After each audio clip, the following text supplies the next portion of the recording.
ನಾವು ಚಿಕ್ಕವರಿದ್ದಾಗ ಎಳ್ಳು ಬೆಲ್ಲ ಬೀರಕ್ಕೆ ಹೋಗೋದಂದ್ರೆ ಖುಷಿನೋ ಖುಷಿ. ಚಂದಾಗಿ ರೆಡಿಯಾಗಿ ಎಲ್ಲರ ಮನೆಗೂ ಹೋಗಿ ಕೊಟ್ಟು ಬರ್ತಿದ್ವಿ. ಬಟ್ ಇವಾಗೆಲ್ಲ ಸ್ವಲ್ಪ ಕಮ್ಮಿ ಆಗಿದೆ ಅನ್ಕೊಂತೀನಿ. ಈ ಹುಡುಗಿಯರಿಗೆಲ್ಲ ಹೊರಗೆ ಹೋಗೋಕೆ ಈಗ ಮುಜುಗರ, ಪಕ್ಕದ ಮನೆಯವ್ರು ಯಾರು ಇರ್ತಾರಂತಾನೆ ಗೊತ್ತಿರಲ್ಲ. ಅವ್ರಿಗೆ ಮಾತು ಆಡ್ಸಿರಲ್ಲ.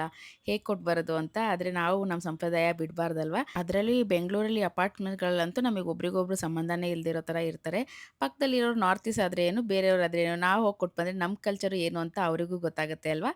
ಯಾವಾಗೂ ನಾರ್ಮಲ್ ಆಗಿ ಕವರಲ್ಲಿ ಪ್ಯಾಕೆಟ್ ಮಾಡಿ ಕೊಡೋ ಬದಲು ಈ ಥರ ಒಂದು ಸ್ವಲ್ಪ ಡಿಫ್ರೆಂಟ್ ಆಗಿ ಮಾಡ್ಕೊಡ್ಬೋದು ಅಂತ ಇಲ್ಲಿ ನಾನು ಬ್ಯಾಸ್ಕೆಟ್ ಮಾಡಿ ತೋರಿಸಿದ್ದೀನಿ. ನಾರ್ಮಲ್ ಪೇಪರ್ ಕಪ್ಪನ್ನೇ ಈ ಥರ ಕಟ್ ಮಾಡಿ ಒಂದು 13 ಪೆಟಲ್ಸ್ ಥರ ಕಟ್ ಮಾಡಬೇಕು. ಆಮೇಲೆ ಉಲ್ಲನ್ನ ಸುತ್ಕೊಂಬರೋದು. ಆಮೇಲೆ ಲಾಸ್ಟಿಗೆ ಲೇಸ್ ಅಂಟಿಸೋದಷ್ಟೇ ಗಮ್ ಹಾಕಿ ಫಿಕ್ಸ್ ಮಾಡಿ. ಮತ್ತೆ ಅದರದ್ದೇ ರಿಮ್‌ನ ಅದ್ರ ಎಡ್ಜ್ ಇರೋದನ್ನ ಕಟ್ ಮಾಡಿ ಅದನ್ನೇ ಹ್ಯಾಂಡಲ್ ಥರ ಮಾಡಿ ಅಂಟಿಸಿದ್ದೀನಿ. ಇದು ಎಳ್ಳು ಬೆಲ್ಲ ಕೊಡೋಕ್ಕೂ ಯೂಸ್ ಮಾಡ್ಬೋದು. ಅದಕ್ಕೆ ಅದು ಮುಗಿದ್ಮೇಲೆ ಈ ಥರ ಡೆಕೋರೇಷನ್ ಐಟಮ್ ಥರನೂ ಇಟ್ಕೋಬೋದು. ನನ್ನ ಹತ್ರ ಇದ್ದಿದ್ದ ಕಪ್ ಚಿಕ್ಕದಿತ್ತು. ಸೊ ಚಿಕ್ಕಕ್ಕೆ ಬಂದಿದೆ. ನಾರ್ಮಲ್ ಟೀ ಕಪ್ ಸ್ವಲ್ಪ ಅಗಲ ಇರೋದು ತಗೊಂಡ್ರೆ ಅಗ್ಲಕ್ಕೆ ಚೆನ್ನಾಗಿ ಬರುತ್ತೆ. ಜಾಸ್ತಿ ಹಿಡಿಯುತ್ತೆ. ನೀವು ಟ್ರೈ ಮಾಡಿ ಸಂಕ್ರಾಂತಿ ಹಬ್ಬನ ಚೆನ್ನಾಗಿ ಆಚರಿಸಿ. ಬಾಯ್.